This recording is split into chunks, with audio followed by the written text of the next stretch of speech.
I'd like to call this meeting to order. Tuesday, October 7th, meeting of Louisiana State Uniform Construction Code Council. Ms. Tara, can you do the roll call, please? Good morning. Jason Acock, Here. Juliet Cassain, Present. Trent Clark, Here. Jackie Dudakis, Jay Dufour, Here. James Edwards, Here. Fritz Embaugh, Here. Andre Ford, Here. Ken Jones, Here. Brian Noss, Here. Nick LeBlanc, Present. Pat McCormick, Here. PJ Odom, Here. Rodney Taylor, Here. Charles Visser, Here. Michael Witch. Here. We have a quorum. Wonderful. Thank you. Mr. Edwards, if we'd like to move into the Pledge of Allegiance. Yes.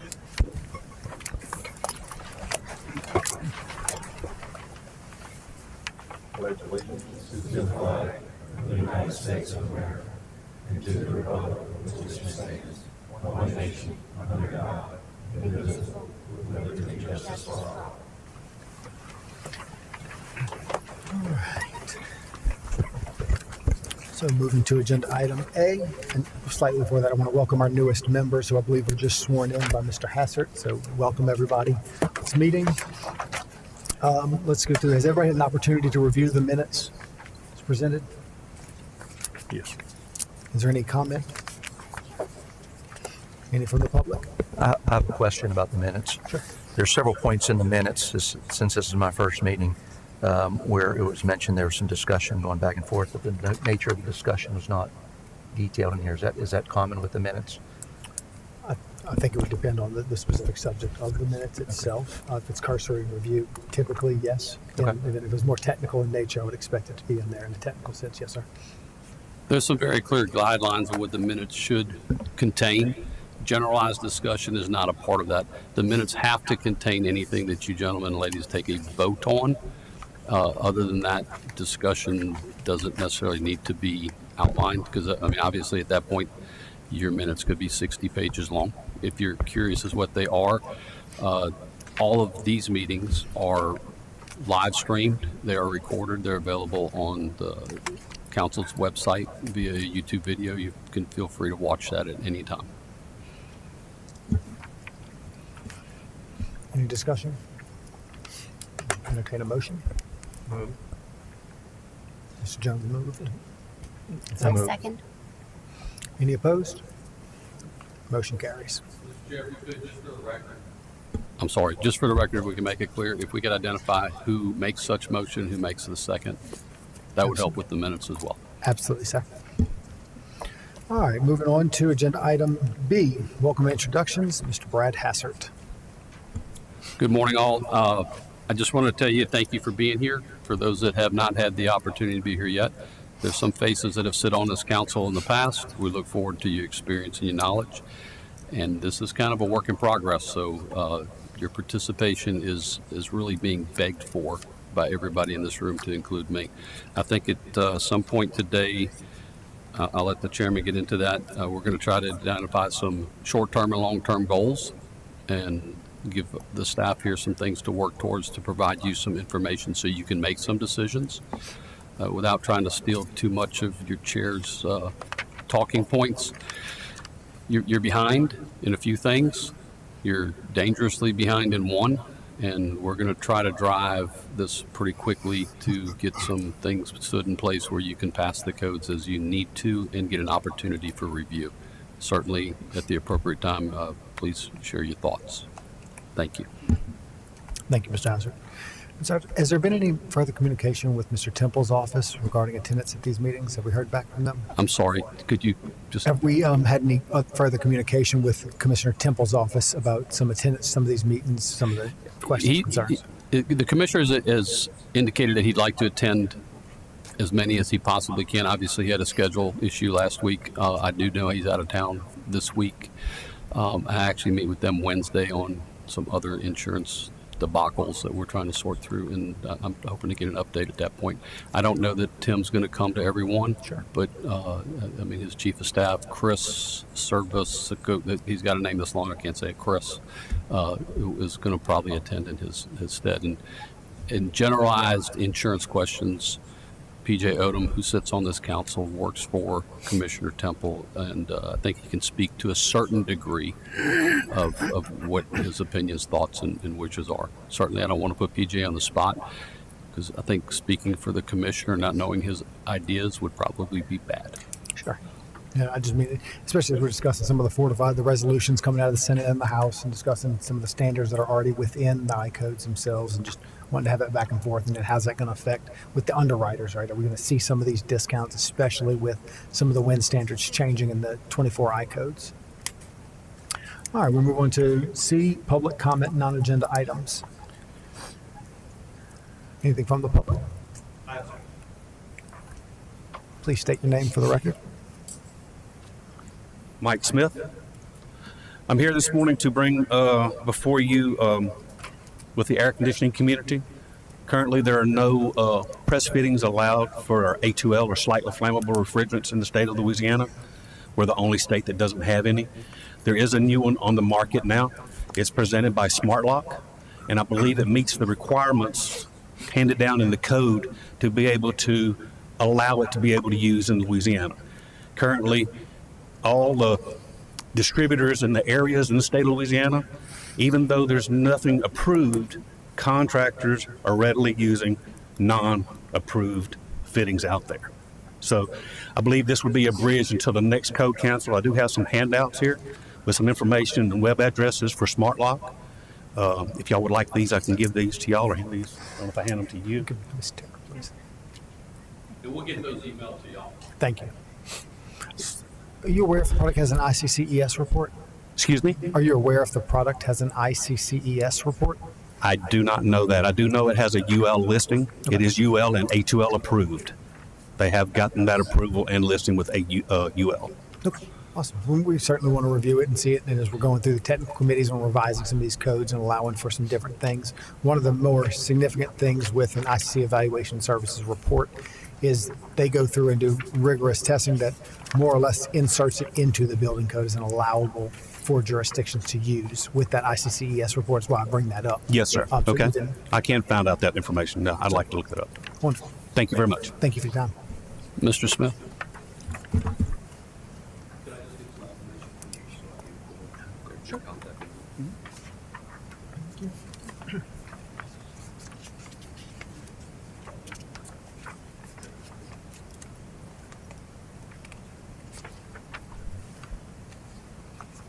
Any further comment on this from the board? Any further comment from the public?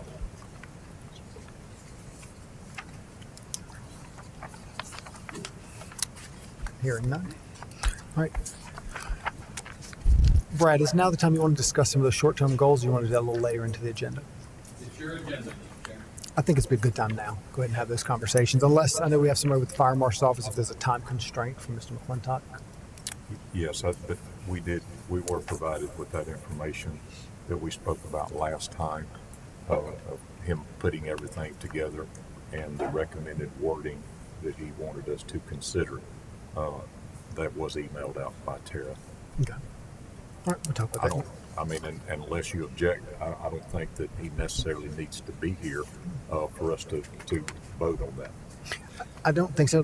In fact, let's go to that. Let's finish C, and then we'll go into that, because I do want a few comments on that, on just some process to make sure that we're advertising and doing that properly on our end. But let's talk a little bit on short-term goals for Mr. Hassert and his group as well. I know we've had a lot of conversations about funding. We've had some conversations about resolutions. We have a conversation of what they can approve and can't approve. So, Mr. Hassert, do you have some ideas for us? Well, just in generality, I think that it's a fair statement to say that the transfer of authorities for this board is incomplete, or this council, if you will. The Code Council, from its inception, has been underneath an agency that had authorities to do things. Initially, it started under DPS, then it went under the fire marshals. Now you're truly a standalone council, but you don't have any authorities of a standalone council. So I think that's something that needs to be addressed legislatively. For example, you don't have the authority to enter into a contract with an attorney. You don't have counsel at this point. To alleviate your concerns with that, the contractors board is going to supply you counsel as needed We're not quite there, but we will get there, and we'll handle that for you until you guys can get those authorities. Some of the things that you just really can't do anything except adopt code. I think if you look at some of the language administratively, it's a little challenging, I believe, to regulate the issuance of a building official certification, if you will. It's not very clear cut or strong as far as the requirements, the background requirements. Your ability to discipline a poor performing or a corrupt building official is extremely challenging. I think we can address that legislatively. I'd like you to consider the concept of removing the word certificate and calling it a license. A license gives you a lot more ability and a lot more control to manage those people that represent you. Obviously, there's some concern with the funding aspect affects you guys in a whole bunch of different ways. I think that statutorily you have some responsibility for some continuing education and some training, which appears to have been missed or perhaps not complete over time. I can tell you from the personal experience on the contractor side of it is there is nothing uniform about the way building officials handle anything, and I don't think that's necessarily their fault. I think they need some training things, and those are some things we'd like to move towards. The one thing I want to be clear at is I don't know what you want, so I can't give it to you. So you guys are going to have to determine some goals of what this council is and what you'd like to improve on and what you'd like to change, and allow us the opportunity to support you in that. That's all. That's where I'm at. Perfect. So in some of the conversations I know that I've had, certainly with the general public and construction world, as well as with Mr. Hassert's office, has to do with our technical committees. I know we have a tremendous amount of applicants in that, but we have not assigned those roles. I really would like us to work. Ms. Jackie wasn't able to be here today, but she's that chair. We elected her for technical committees, getting those assigned. I don't see where that assignment would need to come for the full board. I feel like that's something that we've assigned to Jackie. She has the authority to do to get those committees established so we can begin some of these review processes, as we know they're going to be lengthy. My hope as chair of this is to bring technical committees to a point where their recommendation is trusted, to where everything doesn't have to happen in that meeting as well as in this meeting. But we can have good reviews, good votes, good quick meetings in that sense. I believe that especially as we move into a potential for an enforcement down the line, our meetings are going to extend naturally. And so I want to be recognized, everyone's time, to make sure that we're being good stewards of our own time as well as each other's. One thing I know that I'd love for Ms. Hassert's office to work on in the interim, especially having Mr. Witch on board, who just brings a wealth of knowledge and experience, is we've talked about funding. We talk about how do we get that funding. We go to state legislature. Everybody knows unfunded mandates are a terrible thing to deal with. Has been the idea floating around of tagging like $1 or $2 on every permit issued by a group. We don't know how many permits are issued. It's just not tracked statewide, even to any level. And so I know that that's something that I'd love to see work on. I think this body would be supportive of that as well. If I could comment, Mr. Chair, Mike and I had a conversation not too long ago about obtaining an estimate of the numbers of permits and the type of permits that are issued statewide to kind of give you guys a go-by as to determine what funding source you're looking at what level, whether it's 50 cents per permit, $1 a permit, $10 a permit. Do you want to do every permit that's issued, or do you want to do just new construction? Do you want to do just plumbing? That type of thing. So I think you don't have any information to move forth with yet, but if you're in agreement, I will continue to work with Mike and his group to see if we can come up with some rough estimate, if we will, so you can formulate a plan. Okay. Mr. Chairman, Go ahead. I'm familiar with Build Zoom. We do work with them on a consulting basis, and apparently they're scrubbing records nationwide. So I'd be glad to reach out to see if they can give us an estimate of how many permits are being issued in Louisiana. Yes, so that would be fantastic. I'm sorry, Mr. Jones, what was the group called? Build Zoom. I'm sure Okay. everybody's heard of it.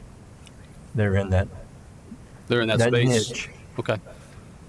So if you don't mind, I'll reach out to you too, and we can all try to get together and come up with something to present to you, hopefully in the next 30, 40 days. And then one of the, I'm sorry, switch. Go ahead. Yeah, I was just going to say, I think that, because most of the major jurisdictions in the state use our software, we can get a fairly close number. We have New Orleans here who doesn't use our software, but I'm sure they can give us an idea of how Sure. many permits they're issuing. I think we can come close enough for purposes of trying to figure out what would be a reasonable fee. Absolutely appreciate that support. And I know we've looked at talking about establishing a budget, trying to figure out what those numbers look like.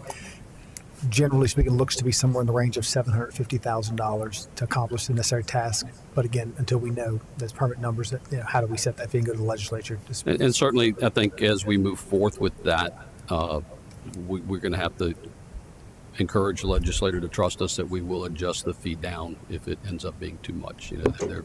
I watched a conversation, I think you were actually there, Nick, a couple of years ago, where the Geology Board asked for a $5 increase on their fees, with a petition signed by 94% of their licensed geologists. And that conversation went an hour and a half, and they actually just withdrew and gave up. So money's always tight with legislators. No, absolutely. Anything else from the board on this? Yes, sir. Switch recognized. Yeah, just in relation to one of the goals that was mentioned, which of course was the 2024 code adoption. I was just wondering what the date was of our goal to get that effective. And the reason why I ask is, although the law gives us a period of time, for me, January 1 of 2027 is a very important date, because what happens after that date is the code that we're currently on is more than 5 years old. So for CRS communities, you can take a big hit to your CRS rating if you go beyond that. That happened to us in Baton Rouge when I was managing their process. They took such a big hit because that was the time we skipped the code cycle. Mike, could you expand on what a CRS rating is? Community Besides rating. my confusion, I see some others. Yeah, it's a community rating system. So it's a combination of factors of what you do locally, from your building code enforcement, your floodplain management, your fire prevention methods, all of those sorts of things. And the lower your score, it equates to a discount for your citizens on their homeowners insurance. So it's a very involved process, but when we went too long last time in Baton Rouge, it decimated their score, so much so that when the state finally did adopt the 2021, we had to ask for a special reconsideration so we could get the scores back where they used to be. So, that date of January 1, 2027 could be important for a lot of communities to have the 2024 start being implemented at that time. What I think he's saying, and please correct me, is the timeliness, which we stressed a little while ago, is of paramount importance to us at this point. And we are, for a variety of reasons, this council has missed 4 or 5 months of moving forward with that. So we're going to have a couple busy months ahead, and I guess we can count on our chair to drive your technical committees pretty hard. No, absolutely. And I think that January 27 days is a drop dead date. We need to push, obviously, for long before that. Training for the industry, from the inspections to the construction world, CRS, BSEGs, all of those are dependent on having Common Code. We got caught a few years ago in the same thing with FEMA, not wanting to fund mitigation projects because we weren't within a reasonable cycle of code. And these things affect lives. Mr. Hassett brought up a great point last week where he said we are policy drivers in the state of Louisiana, and we have to think like that. We don't want to be caught in these situations where we're not doing what we're tasked to do. We are going to drive those committees. CRS matters. Jefferson Parish has got a class 3, best in the state of Louisiana, unbelievable accomplishment. And if we don't get this code right, it's going to go away. And so all of that hard work, and they don't have the ability to change it. That can only come from this body. It's one of the things I'd like us to look into as well, Mr. Hassert, in looking at some of the revised statutes, and it may take a legal opinion. I've seen previous councils where a lot of the struggle to get things timely was getting it to the registry, getting it to the state legislature for a vote. And I'm trying to understand it. It seems to me that when this committee was created through the extraordinary session of 06, we were tasked with training review, revision, and adoption of building codes. And then we spend 6 months trying to get it back to the legislature. I'm trying to understand, are we required to send this back to the legislature, or we have that authority to put these in place? Because that's 6 months on a very tight timeline, and I'm just trying to understand, can we get an opinion if we need to? Can we consult with some of these legislators? Well, that's a great point. So my opinion is both. It depends on how you want to turn your head when you read it, whether it has to be done statutorily or if it can be done by rule. In opinion, the only opinion that truly would matter, I believe, would be an AG's opinion. I can only ask for an AG's opinion on your behalf if you make a motion, and we'll craft something before the end if you would like, and I will move forth with asking for that official opinion. The benefit of using it or the adoption process by rule is I can file something every day on your behalf. Every day you decide to move forth with a positive adoption, that can be filed as a rule change. There's obviously the same, they're not exactly the same, but they're very similar review patterns in there. Theoretically, you can get rules done in 90 days. Realistically, no.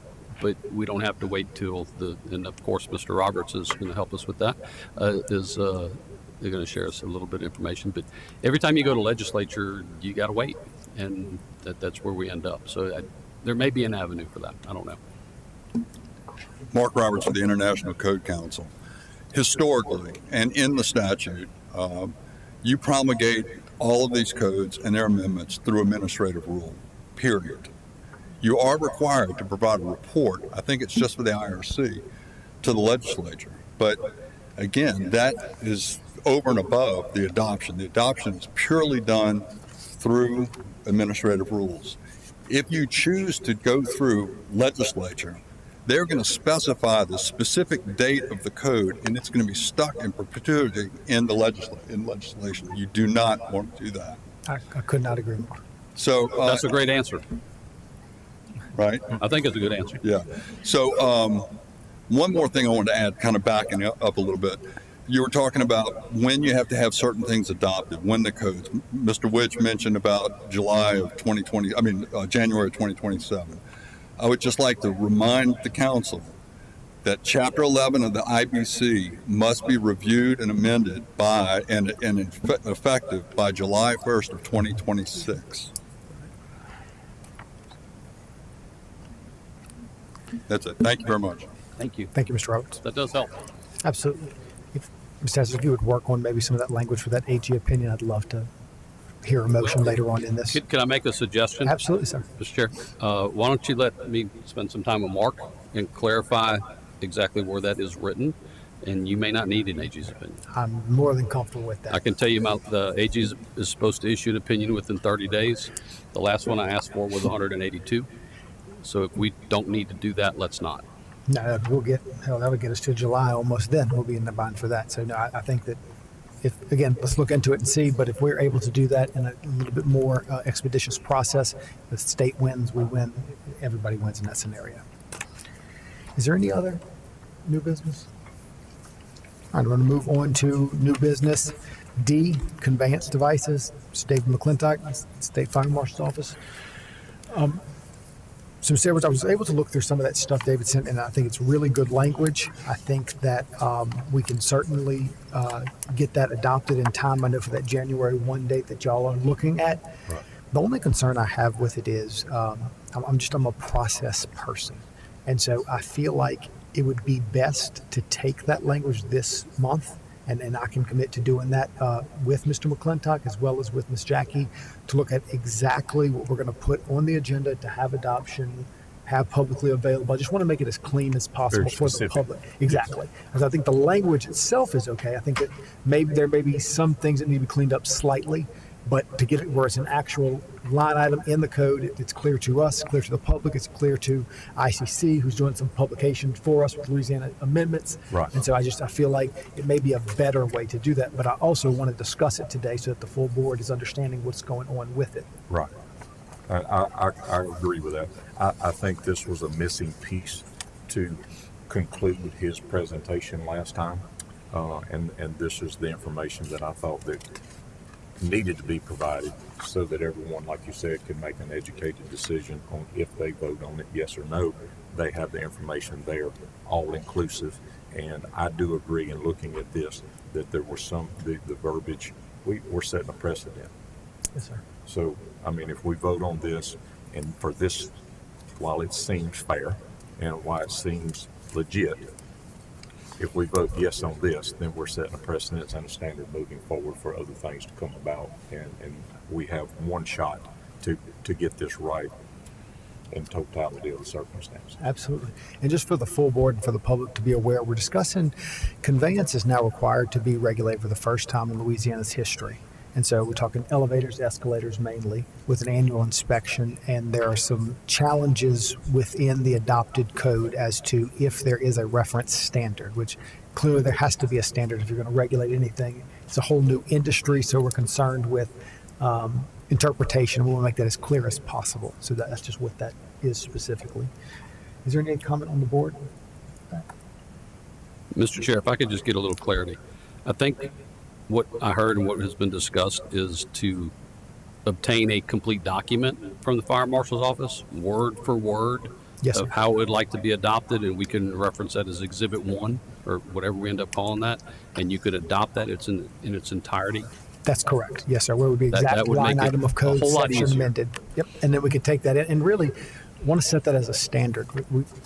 Again, oftentimes I feel in the past this council and some of the staffing end of it were set to be writers of code. And I don't think that's the task or the responsibility, especially when we have some great partnering agencies with the fire marshal office that can help us do that. I think that we can get that, have good, clean things for this board to look at, have the conversation, receive input, take a vote up, down, what we're going to do, but just have clean language of exactly what it's going to be. There's no gray in that. And I just dislike gray. And I can tell you, you don't want myself or any of the staff to write building code for you. You will not enjoy that. Absolutely. Any comment on the public from this? A quick comment. So looking at the information that was sent, it looks a little bit like we might want to consider a two-step process.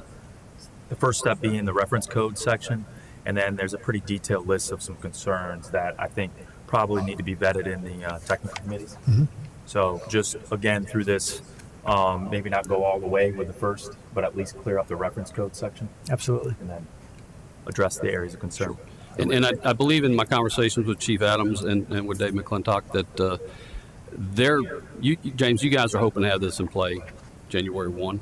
And I think that the Chief and Dave are aware that it may not be on this side January 1, but they're hoping that we've at least moved forward with it at that point. Is that correct? Their biggest concern is getting it out to the industry, Yes. so that we can have an even playing field Sure. statewide and be consistent. And even if this council adopts this December 30th, you can tell industry that it is forthcoming, and that'll give you what you need. Correct. And it gives everybody a chance to weigh in on it, you take the committees, et cetera. If at all possible, to the new members, could Tara send out the information to them after the meeting on McClintock's presentation on this and the updated verbiage that he's provided, so that they can all. Sure. I'm assuming we can table this and then we can get back, table the vote, get everybody the information that's needed, and then we can follow back up with McClintock and The side conversation actually was the chairman and yourself, Mr. McClintock, and I would have a conversation to finalize some language to be presented for a vote, and certainly we'll share all the information. I'm good with that. Do we need a motion to table this? A motion. Motion by Mr. Edwards. A second? Second. Motion by Mr. Clark, second. Any opposed? Motion carries. All right, E, council business. Discuss resolution 2025-01, which I'm going to read now for the public. Following resolution was offered by Patrick McCormick and seconded by James Edwards at the October 7th, 2025 meeting of Louisiana Construction Code Council. Resolution granting the Executive Director of Louisiana State Uniform Construction Code Council or its designee the authority to grant a provisional certificate of registration, specifically the provisional F certificate of registration, once all requirements are met for the issuance of registration pursuant to Louisiana Revised Statute 40-1730.35D and Section 901 of Louisiana Administrative Code, Title 55, Part 6. What this is referring to is there was some gray in our last council meeting, where we were trying to sort out,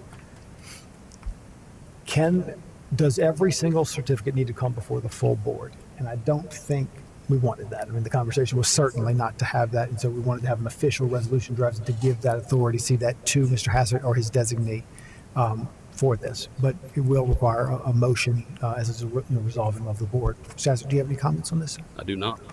Any comments from the public? I make a motion to adopt resolution 2025-01. Mr. Witch, do you have a second? I'll second. That was Mr. Nonst. Mr. Knox, yep. Any opposed? Resolution carries.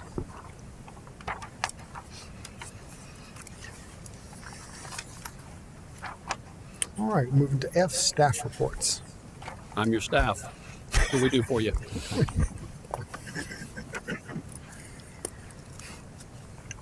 Any board comment on this? Any comment from the public?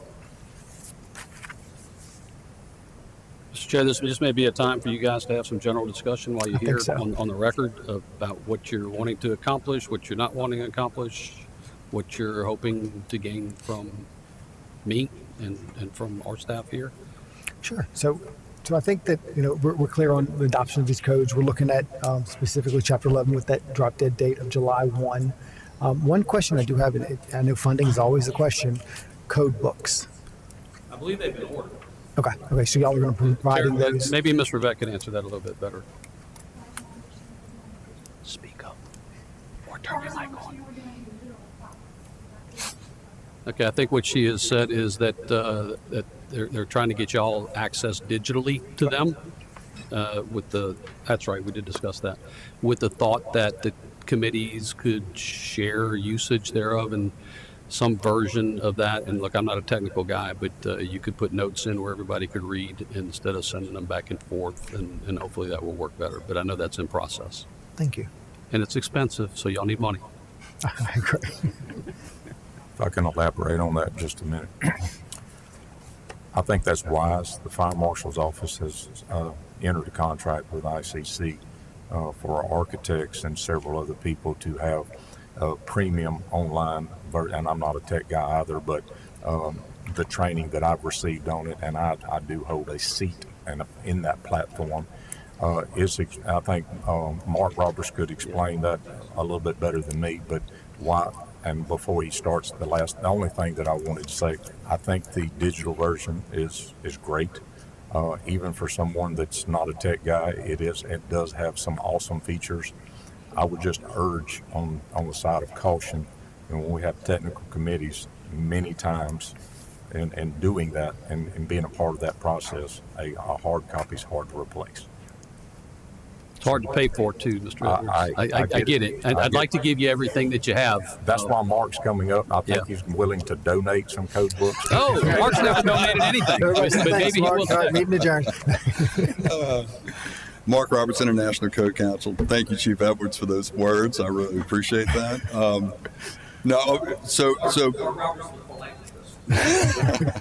So the product that we're talking about is Digital Codes Premium, and typically it has all the titles of our code. And one of the things that ICC has recently done is we've incorporated all of the Louisiana amendments into the 2021 edition of the code. So I'm hoping that through whatever product is being purchased, that you're still going to have access to the 2021 and not just the 2024. In the event that you don't have access to the 2021, you can go to the free ICC website, which is codes.iccsafe.org. You can view any code that we have, any code, on that website. One of them, and that would include the Louisiana codes, the Louisiana amended codes. So I just wanted to share that with you. I'm here. I'm glad to work in this process. Anyone has questions about how to use the product, me or someone else on our staff would be happy to help. I've got a good bit of experience using it. The ability to communicate, depending on which product you actually purchase. You can communicate with each other through the product. You can set notes that everybody can see. You can set notes that are individual. It's a really good platform. So it's easy to use and it's easy to read. So I'm really happy. We've been working on trying to get the Code Council to go digital for years, and they've always said, no, we want books, we want books, we want books. So I'm really glad to see that y'all moved to digital. The premium package that y'all are talking about, that's the one we have, and that was I guess the driving force and when we decided to go with it is the 21 with the amendments is available as well as the 24, so you get both. So if it's called Digital Codes Premium Complete, that's right. Is that the one that y'all? The complete, then you're going to have access to everything we have. Of Standards. course, she bought the most expensive one. You got everything. I mean, Still every cheaper than the standards, it's like, I don't know, 1,500 titles with standards and all. So, And for the record, James, we did buy, if we haven't, I think we have. If we have not, we will get at least one hard copy to keep. Yes, sir. That's what I was alluding to. Yeah. You know, if we didn't go that route, and that's the main reason that we didn't go the route with Fire Marshal's office and buying everyone books. We sold. One hard copy, and then the super catalog books online access because he gave me the credit card. I have one more suggestion, and that is that we have a staff member within ICC that would be happy to do like a class for everybody, short, 15 to 30 minutes. Could do it here, could do it individually, but he would be online because he's located in New York, and he's done it before. Like I worked with the Georgia Code Council and did the same thing, and he'll explain all the features, how to use it, discuss any problems you've already had. Like he'd like you to have it for a week or two before that meeting, and then. But anyway, he'd be glad to do it. So, We'll facilitate that for y'all as well. Thank you, sir. Mr. Mark, I did have a question for you. Yes, sir. First, thank you so much for all of your help and assistance throughout the years and even today. As it relates to the published Louisiana code that we now have specific to us, when we modify this, what kind of timeline generally and or expense do we have locally on our end? Again, just trying to look at some of the numbers on this when we do that change and how often, those kinds of things. So it depends on how great the change is, about how great the amendments are. It's going to be, it's not going to be moving things that are in the 2021 over to the 2024. It's going to be whatever you bring forward for the 2024, that's what we're going to integrate. So it just depends on how large the package is. And our goal is to do it as quickly as possible, and certainly we would like to have it done before your effective date if we have enough time period. So, it's hard for me to say at this point. This is a fairly new program that we started doing with state, and we're doing it across the country with a lot of states. So. Well, we appreciate it. I'm sorry if I didn't answer your question, but it's hard. It's a difficult thing for me to answer. A lot of it's, again, positioned on us. And again, I think that's why we're having some of these conversations on how do we get through this process a little bit quicker for that publishing and, again, for the training and education. I would really like to see us have at least 3 to 6 months. Yeah, for me, I think having a July cutoff to give that 6 month again for your publishing as well as our training is something that the Code Council always sought for. They go through it. We generally knew what it was. It was going to the legislature. We didn't expect a lot of changes on their end, but I think that if we don't have to do that process, we can set that really in stone for the community, for ICC as an organization. I think everybody wins. It's certainly be my goal. Absolutely, and when you put together the Chapter 11 that's due and that has to be effective in July, we'll certainly, as soon as those changes are made and they're official, through the administrative rule process, we'll put them into the code. Yes, sir, Mr. Rich.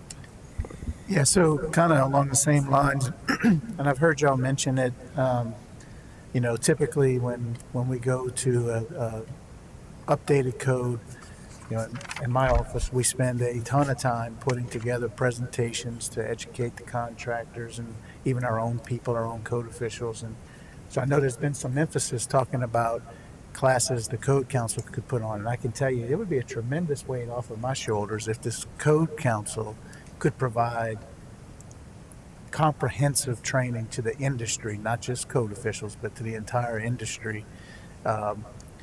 Because when you talk about uniformity, I think that's the easiest way to get there. I mean, I've even had jurisdictions that I'm not the building official for ask me to come give the training because their local building official isn't. And I always have to have a caveat and say, well, I don't know how they're going to enforce it. I can only tell you what we're going to do. But I've always believed that that's a training this code council should do to cover not only the significant changes, but also any amendments that were made at the state level.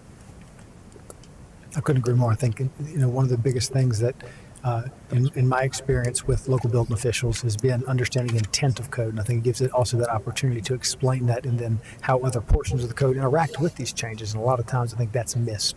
Buildings go to a certain code section, see that modification, and not understand there's some other things that relate to that. Maybe not in that code section, but it's certainly applicable. I also think we're tasked with this training. I think we're required to have it.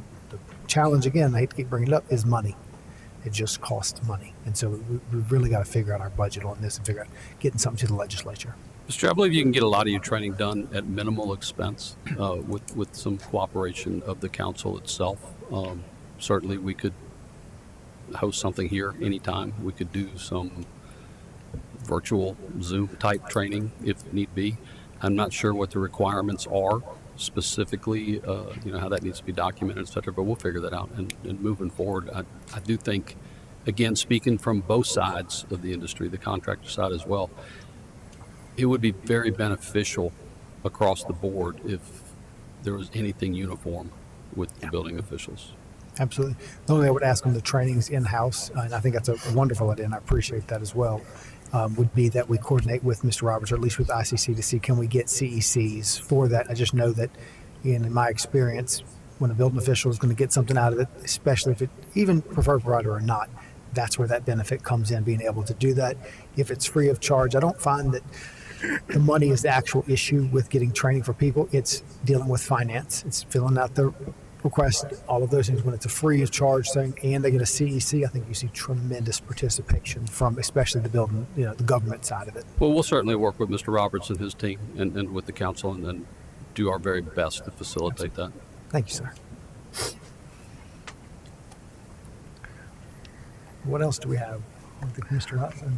Well, the conception people get about the effective date of a code change is something maybe to talk about, because a lot of times it's like effective the date, a cutoff date of like July 1st or something, and people who already have permit applications in expect to be able to be on the previous code, or they expect a grace period, which there wasn't last time, and like to see if we can have grace periods, and if not, get the word out pretty well on as far as education, that through AIA and any engineering boards possible, that it's effective that date, whether you have a permit application in or not. Historically, my perspective, and even some of the conversations I had with Mr. Joyner in his position previously, has been based off of a state Supreme Court ruling, I believe out of Calcasieu or Cameron Parish, that discussed, it was a planning commission case, but it was similar in nature, that you either have approval and have expended dollars towards it. That's the legal advice I've received in the past. And so if you have approval, you simply have it. If you do not, you simply do not. Now, I'm not saying that's the right answer. I'm just saying that's an answer. And so uniformity is probably the most significant thing that we need to focus on, I think, as a group across statewide. And so if that's something that we need to look at, again, an AG opinion on down the line, I think that that's certainly something that we should discuss. But again, it's been my experience and opinion that it is based on permit issue state, but I know that all agencies don't function that way. And again, I think that having that uniformity, especially for our construction industry to understand, is a really critical thing for Louisiana. Mr. Chair, just as a comment, and I'm not sure that this is the answer to anything. If you have a drop dead date, per se, in Chapter 11 is January 1 of 27, if it ends up being adopted and finalized in perhaps October, if you guys can move it along readily enough, in the rule, we could just set in the rule that the start date's January 1, and that should give everybody ample opportunity. Absolutely. I think it's a wording issue, and a proper notification and again, they're obviously not the same, but we promulgate rules at the Contractors Board regularly, and they all have a start date. If there's intended to be a gap period, if you will. Other than that, it's the day that it's adopted. Absolutely. And that's historically what it's been, and not that for the point of conversation, I just saw Mr. Roberts' face. July 1st, 26 is that date for Chapter 11. I'm sorry. Whatever the dates are, Make Mark, sure. I don't want to mess up your dates. Y'all let me enough about dates. But from that, historically, that's what's happened. Is exactly it. They've set a date. Let's say they go through August, make an adoption, set it for January 1st is oftentimes a good date that's just been utilized historically. Sometimes it's 5-year publication that part of that. I think what the comment is more of, it's challenging in different jurisdictions where you go to one jurisdiction, they say, I'm sorry, you do not have a permit by this date, start over.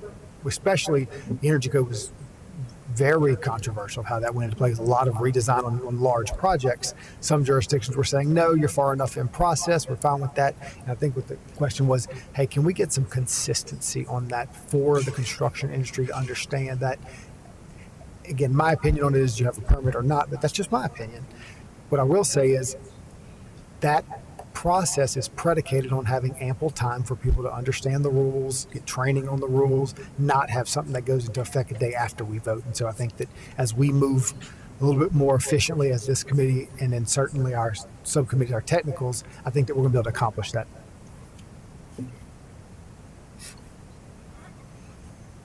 Any other discussion for today's meeting?